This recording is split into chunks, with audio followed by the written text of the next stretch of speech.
Our guest today has spent years helping others grow, not just as leaders, but as people. As the founder of Progress Over Perfection, a public company chief people officer, and a certified executive coach, Jorge Diaz knows what it takes to stay adaptable, to lead with an open mind, and to prioritize continuous learning. He's also an adjunct professor for Loyola University's master's program and Loyola's Alumni Association president. And we're happy to bring his expertise to all of you. I'm Colleen Jenkins, and this is Humility Resources. I'm thrilled to welcome Jorge Diaz, one of my very favorite humans and an exceptional leader who really embodies the spirit of growth. Jorge, welcome. And while I know you well, please share with us your background in the leadership space. Thanks for asking me to participate in this conversation. I've been in human resources for a little over 25 years, and being in human resources, you really get a front row seat to seeing and working with leaders and seeing sort of some of the best behaviors and also some behaviors that maybe are less advised, and watching the outcomes and the impacts on people and the impacts of the organization and performance and so on. I would say over the last 10 to 15 years where I've been in more senior executive roles in the chief HR type of capacity, I've really spent a lot more time on leadership development. It's also during that time frame that I was certified as an executive coach. And then it brought in an entirely new perspective through this process. And you studied political science during your undergrad, correct? I did. Yes. How did you go from political science into HR? And I know you later got your master's in HR, but tell us a little bit about how that transition happened. Yeah, very interesting. Like most people, when you're 18 years old, you don't really know what you want to do in life. I thought I did. I started out pre-med biology. It became very clear that I wasn't going to be strong enough in the sciences to be successful in that. What I was good at was a lot of organizational things, typically involved active as a student in student government and fraternity and a number of other things. I was a student orientation leader and those kinds of things. And I loved politics at the time. It's harder to love politics these days, but at the time I followed a lot of politics. I knew what was going on in current events. This is pre having a phone that told you everything. You had to kind of go actually pay attention to the news and read things on paper. And, I just got the guidance from an advisor to pick something that was something I was passionate about. And so I went ahead and chose political science without a real understanding of where I was going to go career-wise. I did think that that might be a path, political science to law school, going into some kind of public service type of role. So that's how I ended up picking political science. I would say the human resources piece came a little bit later. We often pivot and find those small things. And so I'm sure there's lots of younger folks out there who maybe are studying something. And find out what you love, find out what you don't love as you're going into college, and be okay with changing your mind and figuring out what works best for you and where your strengths are, and be okay with that journey. Yeah. Having been in human resources, of course, over the years, you end up seeing a lot of people pivot, including people that were successful in their chosen path. Some people were a lot cleaner. They studied something and they went into it. They studied engineering and they went into engineering. And then, 10 or 15 years later, they went into something different or related or were able to build on that. And so, we talk about it as kids in college trying to figure things out. But what I would say is humans in life are continuously trying to figure things out as well. And so you see people in their 30s and 40s and sometimes their 50s or older also pivoting their career, figuring something new out, assessing what's worked for them, assessing what doesn't work for them, seeing how they can leverage their skills and their experience, something new, or getting visibility of something that maybe they didn't have visibility to before. First generation college students, for example, that don't have family members that maybe are in professions that required college degrees, also trying to figure things out for themselves is always a bit of a challenge. But that really goes for anyone as you get into a workforce, as you start to get exposed to people that do different things, realizing, oh, that is interesting. I think that's something that would appeal to me or something that I might be good at. You see people figuring that out over time. And I've seen a lot of pivots over the years that's been interesting. And had I not seen them, I don't know if I would have had as much perspective on it. And that's why I love talking to people about career paths, because it really opens your horizons a little bit. People tend to box themselves in thinking that I need to be in this lane because this is the lane I picked. No, your lane could be broader than that, and you could build, and there's a lot of transferable skills and experiences that you can apply there. I think it probably resonates with a lot of folks who are earlier in their career. You tend to think that your path has to be perfect, right? Like it has to be a straight line. And that's not really, reality. And even when we look at the space at work, perfection isn't achievable. And so being okay with learning new things and stumbling along the way is such an important mindset. In fact, you had a business called Progress Over Perfection. Why don't you share with us your take on what that means to prioritize progress over perfection? Early in my career, I realized, and there were specific examples, and I'll just give you one example. There was a plan to transform the performance management system within the company that I was at. And this was like a really long project. It was multiple layers, it was very complex. And there was a lot of impatience demonstrated amongst the management in the organization of, well, why is this taking so long? And I was earlier in my career. This was before I was 30. I was trying to figure things out. So I kind of jumped on the bandwagon with trying to help with this project. But what I realized was that the folks running this project were doing a great job, but they were trying to find perfection. And they were trying to make sure they had solved for every possible situation that might arise and so on. And it really impacted their time. And it was early on that I started to think about, well, what if they roll things out in phases with the intent to sort of attack the next phase or to improve the thing that needed to be worked on next? And that's when I started to develop that early philosophy. It could be a little bit faster if we just focus on continuous improvement rather than trying to aim for perfection. Aiming for perfection, a lot of times what I've seen is, and it happened to myself for a while as well, is it kind of freezes you because you want it to be perfect. So you don't let anything go. You don't let it be released. You don't expose it to anyone. You don't want to be exposed for possibilities that might need to be better. Let me save you the suspense. It will need to be better. It will need to be improved. There will be opportunities. We should not mistake progress over perfection for being sloppy. People need to be diligent. They need to have a plan. They still need to solve for quality and accuracy, but speed also is important. And so trying to balance all of that was really when I adopted that philosophy. And it really paid dividends because what I saw was people that I worked with inside companies reacting to that philosophy very well. I could deliver something of value faster, but I had to manage expectations. I'd say, look, this is what I can do in this time frame. But if you're looking for this, it's going to take a longer time frame. But let me tell you the path of getting there. And it's going to be continuous sort of building on phases. And it really helped. And so I thought about this as project related initially. That's where I use the example.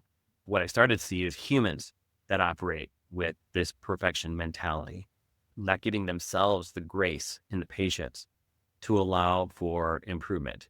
And perhaps because I ended up in more tech types of organizations over the last 20 years or so, innovation and experimentation ends up being part of the culture of those organizations where you have to do a little trial and error sometimes. You have to try some things that aren't going to work. You have to learn from that. It's applying those learnings very quickly. They have these notions of fail fast and all these sort of buzzwords that have come out over the years. When you apply that to the human and to the individual, you realize that that is basically every human. And so perfection is just not an achievable thing. Having a high quality, and there's certainly professions where the higher the quality is more needed. If you ever studied Six Sigma and realize sort of the importance of a sigma difference of quality, it's going to make a bigger deal in healthcare than it might be in software development that's not related to healthcare. And so obviously there's going to be different standards on what you're in, whether it's life and death or whether it's something else. But even in healthcare, it's not perfect. And so what you have to do is continuously find ways to improve from where you're at. You'll see a lot of leadership type positions where you're required to create solutions bespoke to the business to make sure that it aligns with business goals, right? It's almost like you have to approach it as I will do it in smaller steps and iterate as I go because I know there are things I don't know. Yeah. And I think very few people discover that. And look, the world operates in a bit of a counterintuitive way. When we hire leaders, and like you referenced the job descriptions, we typically say, well, we want this much experience. We want this kind of person. And, we kind of spell it all out. So the person that gets hired believes that they were hired because of all those qualifications, and they were. But more important than that, almost in any organization, is that it's not that you have to do those things and sort of replicate them here perfectly. It's Mm. that you can now leverage those things that you've done and that skill that you've developed and those lessons that you've learned so that you have the ability to find something bespoke for the organization, to find solutions, to really apply your thinking. And so through this whole aspect of leadership development, and this is how colleges were intended to be, right? It is where you teach people to think, right? To think critically. And I think people sometimes forget that once they get on this, what they believe to be their perfect path is that their path is just to be an expert in their area. And that's okay. We need experts and we need expertise. And there's a lot of people that have sort of their area of expertise that they can say, hey, I'm an expert in this area. However, that notion has to come with this idea, but there's all these other things that you don't know. And so these things that you know and these things that you don't know. And then there's a whole world of things that you don't know because you're just not exposed to it enough. And all of that comes in to sort of develop the situation that we're encountered with. And so that person that was hired for all of those qualifications ends up realizing that you hired me for these, but I actually have to figure some things out now that are new. And that's a challenge. And when I work with leaders, and in particular in this coaching process, that's a struggle for people. They want to rely on the resume. They want to rely on the thing that said, well, yeah, I have expertise here. I can apply that. But rarely is it such plug and play. I mean, every once in a while it is, but rarely. Ego is a lot of that, right? It's like, well, I have X amount of years experience, so I really don't need, input from somebody else. And maybe that's somebody cross-functionally who, a strategy could impact because our ego is telling us, well, I'm the expert. So how do you encourage leaders to strike that balance? It's a great question. And I think that it is also a bit of this dynamic that as you grow in your career, you build skills and experiences that you're intended to use, show expertise, and so on. And so you want to build on that. And because you want to get that next job, people earlier in their career are less inclined to show the gaps, things that they need to work on. It's really up until a point that a person passes this area of confidence that they realize they can lean into this openness, this vulnerability of, yeah, I got a lot of things to work on, but I'm also have a lot of things that I can say are accomplishments and things that I've learned. And so in working with people and leaders as they're developing, those who lean into that self-awareness, the recognition, I'm confident about the things that I've done, but also have a lot of things that I know I have not been exposed to, have not done, or still continue to need to work on and to improve. Those are the people who are going to make the most movement. And I've coached a lot of people who are very senior level titles, C-level titles, VP level titles that come in and they want to show me how credentialed they are. And those are the ones who, if they don't break past that point, they really have the least amount of movement in terms of their own development because they haven't come to the recognition that, yeah, you're great, but there's a lot of opportunity for you to be continuously better than what you are today. And you're great within a particular lens, but then there's other lenses that if you look at yourself very honestly, you must recognize that there are opportunities to continuously improve. And by the way, some of those things might be strengths. They don't all have to be this notion of you just focus on your weaknesses. I'm a big believer in focusing on your strengths, your aptitude, your capability to do more. But you have to continuously ask yourself the question, what are the opportunities to continue to do better? And I believe that's a never ending journey, whether you're in your 30s, 40s, 50s, or 60s or older. I believe people who continuously look at that will recognize that there's a never ending opportunity to continuously improve. But if you always stay on that journey, you continuously always get better. Like you mentioned, you tend to want to pretend or, that age old term, fake it till you make it.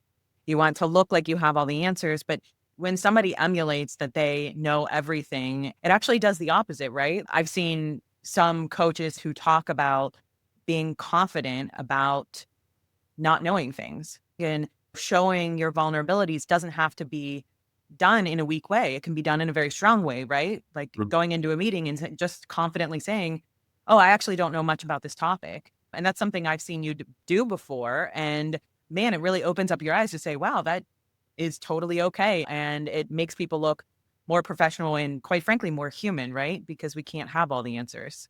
And by the way, the statement, I don't know a lot about this topic, is a statement that I think people have to get comfortable with. But what's even more important is the power of what follows. And so I talk to people that I coach, people that I work with, as well as I teach MBA students. And, it's the power of a question, right?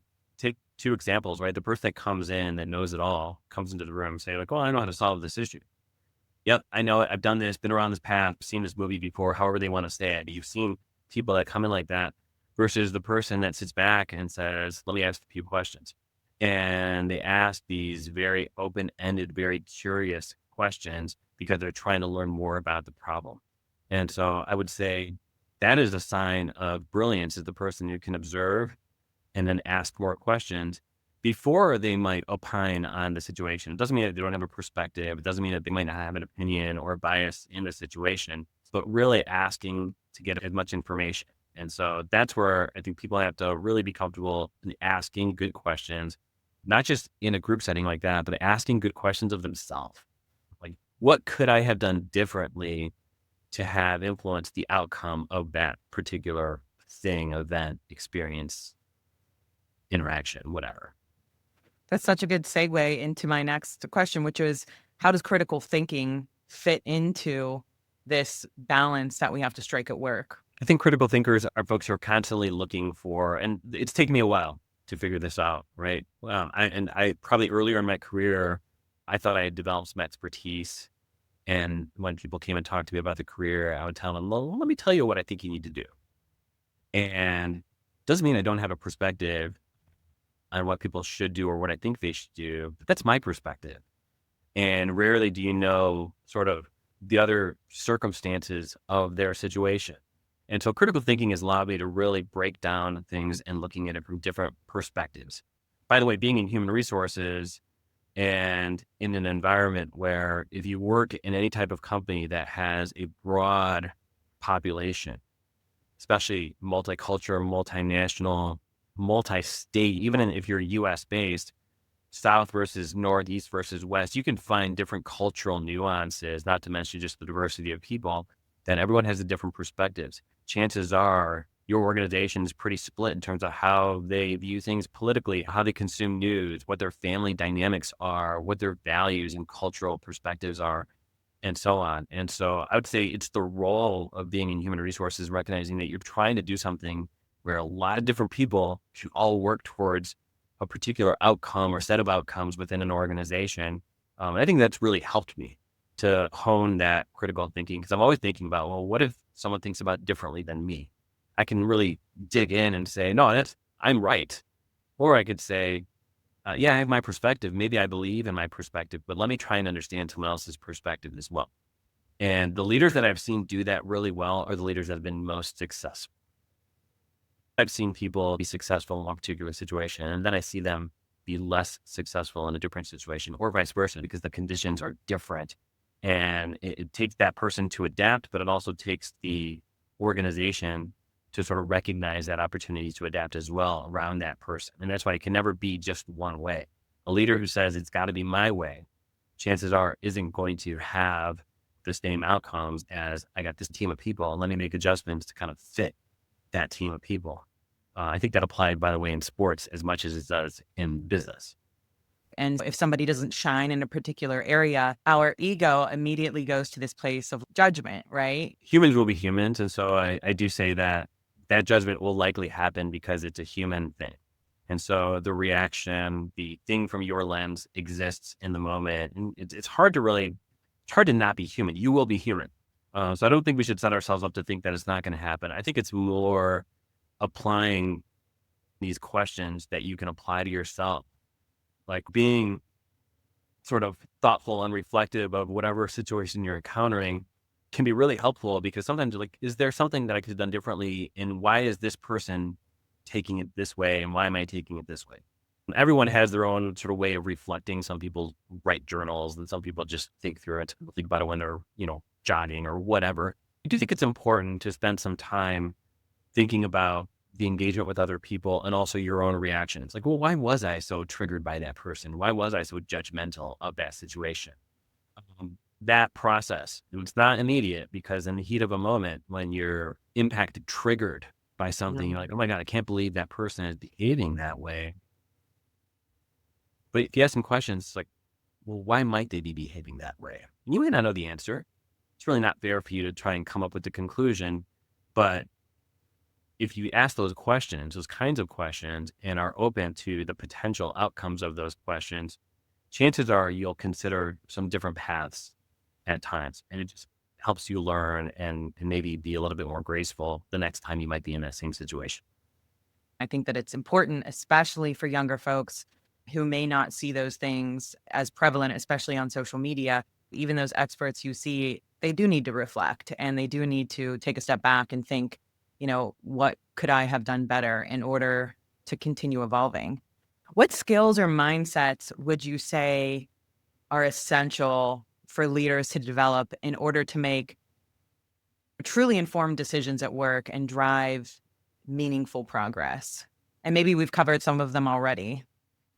There's sort of these hardened things of, if you have a project plan and you know your project plan and you have the ability to execute. And so all these steps that are maybe more mechanical or tangible in nature, those are all like table stakes. Like you can't just wing it. You can't come in with my advice and say, oh, I'm going to ask good questions and be a critical thinker and I'm going to do great. You got to come in with a plan to execute and really understand that results are the thing that matters. Points on the board ultimately are what end up determining the game and not the situation during the game, even if you played the game really well. But are you in a position to continue that beyond this one particular game, this one particular chapter, this one particular project within an organization? And so it's setting up good, I think, management practices of how you manage things going forward, but it's also having great observation skills and applying, I think this is really important, emotional intelligence into the scenario. So recognizing, having interactions with other stakeholders and recognizing when there might be questions, when there might be hesitations, there might be things that are going unsaid, or making sure that you're building in enough questions and opportunities to get feedback so that you're accounting for as much of that process in advance as possible. Rarely is it a one-person show. Go do this, deliver this outcome, and so on. What one person views as success might be a different view. So you have to always ask the person who's ultimately going to be the stakeholder to find, what do you see as successful? What do you see as the right outcome? It's not just, well, I'm an expert, so let me give this to you because I say this is, from my expert perspective, the right outcome, because it might not meet your need. I think it's this continuous sort of pause and evaluate and read the room. Maybe not necessarily, we're a virtual situation right now, but reading the people that are involved and finding out, are we on the right track? Are we solving for what you're looking for us to solve for? Are there questions that you have that are going unanswered? We're wrapping up the show. And so are there any tangible tips that you can leave our listeners with, whether it's particular books or tools to really help them develop what you would consider a leadership mindset? I like to apply this concept of self-leadership. I think that before you can lead others, you have to be able to lead yourself. And that means you have to really understand yourself, your perspectives, the things that trigger you, the biases. You have to be in a position to challenge your tendencies, your reactions to things so that you can continuously be stronger. I think that's really important. So that self-awareness and self-leadership, I think, applies to anyone, whatever role, whatever capacity that you're in, whether we call you a leader by title or whether you operate in a professional individual contributor role for the remainder of your career, there's going to be that perspective of how can you continuously be better in that situation. I would definitely recommend that anyone who comes into this continuously maintain that sort of openness, that self-reflection and self-awareness of how they can leverage the things that they're good at to continuously get better at the same time as being open to other things. When you talk about leaders that we see in the media, so there's political leaders, there's people in the entertainment space, there's people in the sports space, and we call them all leaders. We call them our sports leaders. We call them our political leaders. We call them our business leaders. We're not exposed in the media and sort of in these broad spaces to a ton of great examples of leadership. Sometimes we're exposed to great examples of expertise in a particular area. Sometimes we're exposed to someone's tremendous insight in a particular field. Those are all great things. And sometimes we're obviously exposed to people who have influence and power in the world that they operate.